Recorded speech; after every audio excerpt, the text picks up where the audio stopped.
Thanks, Eric. So my name is also Eric. I don't have a nickname, Disco Posse, but hopefully I'll come up with one when I've been around as long as this guy. I'm a sales engineer here at VMTurbo, so I've been working with customers in our pre-sales interactions, so I get to be on the front lines every day telling the story of control. What it begins with, it's a pretty simple goal that we want to solve. So I think today we want to focus a lot on the demo. We don't want to bore you with PowerPoint slides, so we're going to go through the concept. A lot of you have seen the idea before, so a lot of this will sound similar.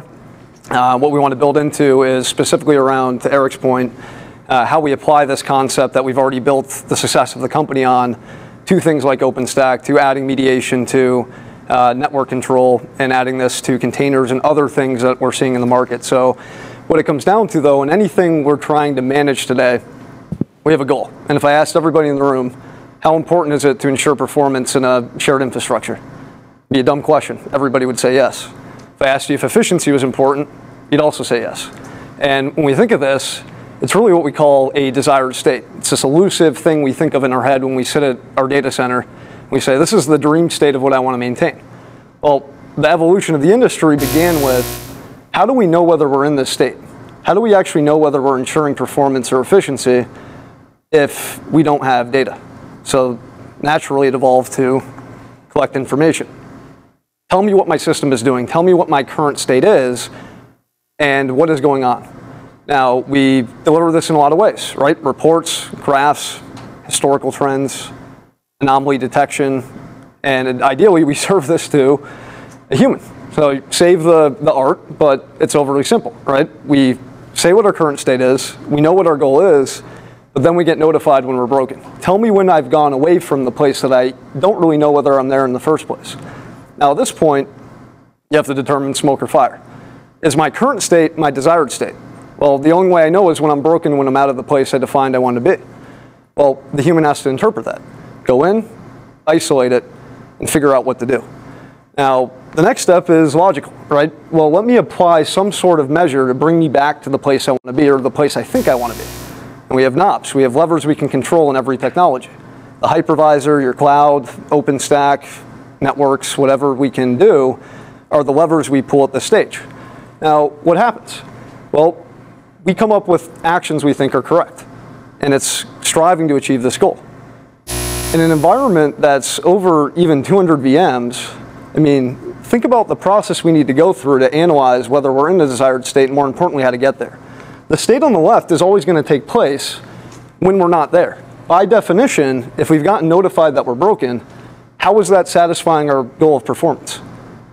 And how do we react fast enough to control all the moving parts in a shared infrastructure to do that while simultaneously increasing efficiency? Well, it's also happening while we're under pressure. So as an operations staff, we have to go in, we have to basically say, well, let me pull all the domino pieces I can to try to get back to where I want to be. Now, we focus on the important things, and we focus on what we can control. But to control everything is impossible. So what have we built as an industry? Well, it's been focused on the supply side of the equation. Tell me when my supply peaks. Tell me when I've gone anomalous. What are humans actually interpreting? We're trying to analyze the demand that caused that supply to shift, or the interdependencies and the multiple forms of demand that in combination caused our infrastructure to go to a place we defined we didn't want to be. Now, we tried to define actions afterwards to match the supply and demand. It's really what we're doing. Now, an application is a workload, right? I would argue any object in your data center that is trying to demand resources from an underlying supply is a consumer. A NetApp volume is a consumer. It's a workload. It needs its resources from its supply. So in every single relationship you view, there's that supply and demand type of equation. Now, we continue to try to solve it this way, but anything that happens in this loop is going to take place outside of our desired state. So when we talk about what Eric is mentioning, the goal is, let's actually define this in software. Let's define an abstraction model that captures mathematically the place that we want to be. It's not an analogy, it's not a marketing term that we throw around. It's actually built into our system and what we want to do. The next stage is, let's actually let software take advantage of the knobs and levers in real time. Not after the fact, but as demand and supply are shifting, what are the control points we can prescribe to drive and control this environment in the place we want to be. Now the next stage is very difficult, control, because with enough time and effort, we can get to our desired state once, and we can throw resources at the problem, we can continue to interpret this manually. Guaranteed, the second you get there, it fluctuates. The data that you viewed 5 minutes ago is no longer relevant to the desired state that you need to achieve now. It's always changing. So this is a problem that is beyond human scale to solve in visibility. You can't do it. There's too many moving parts. And what we want to move towards is a model that's autonomous. Let your infrastructure find the place it needs to be in real time and get the human out of this loop. If we do that, then everything we build around that concept will solve the same problem. How do we maintain a desired state rather than getting notified when we break? Now, the problem with this is trade-offs. We see it every single day. Now, you can create silos of automation. We can write scripts. We can write workflows that take care and remediate issues, but it misses the bigger picture. Because what are the trade-offs of the actions that I'm making on things like budget costs and quality of service, storage supply, and workload demand? What are the trade-offs I'm making between how I'm using my resources and the actual quality of service that I'm delivering on any metric? There's a trade-off and a cascading effect with any decision that we decide to do. So the problem isn't so much how do we take care of one of these, but how do we find a subset of states? Oh, that's perfect timing.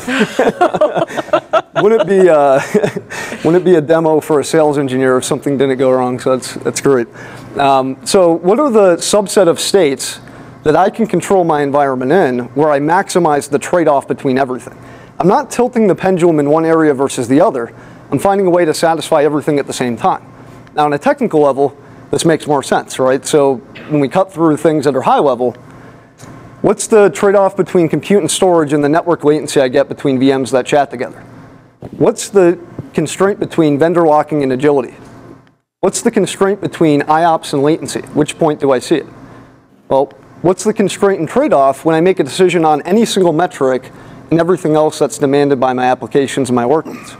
So when we think about this problem, we need to capture it. We need to find a model that can actually understand these trade-offs. Well, I know that I was prepped that economic questions would come from you. So I'm gonna say something because I actually agree that most economies fail, right? Most economies are in flux and disequilibrium. But the reason that is so is because of imperfect information.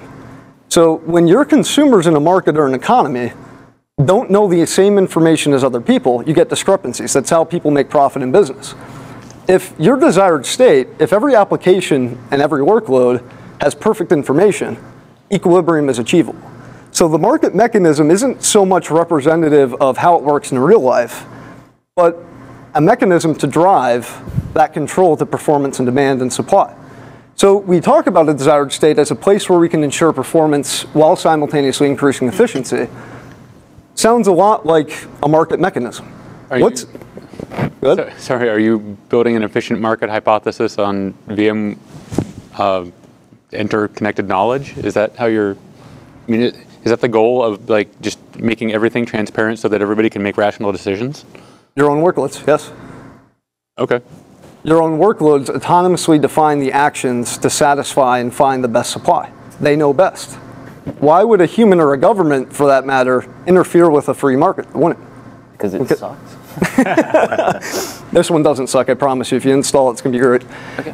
But the relationship is, so the analogy is, okay, what's a place in my environment where I can satisfy demand while simultaneously increasing efficiency? Now, if we do this,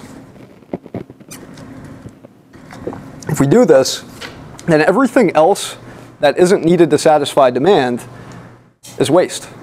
Why do we over-provision? Because we don't understand demand.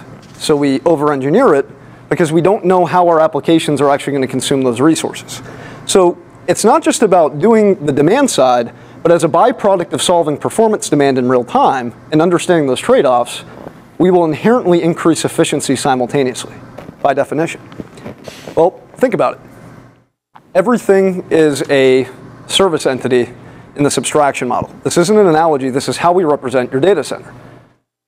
Your application, it demands what?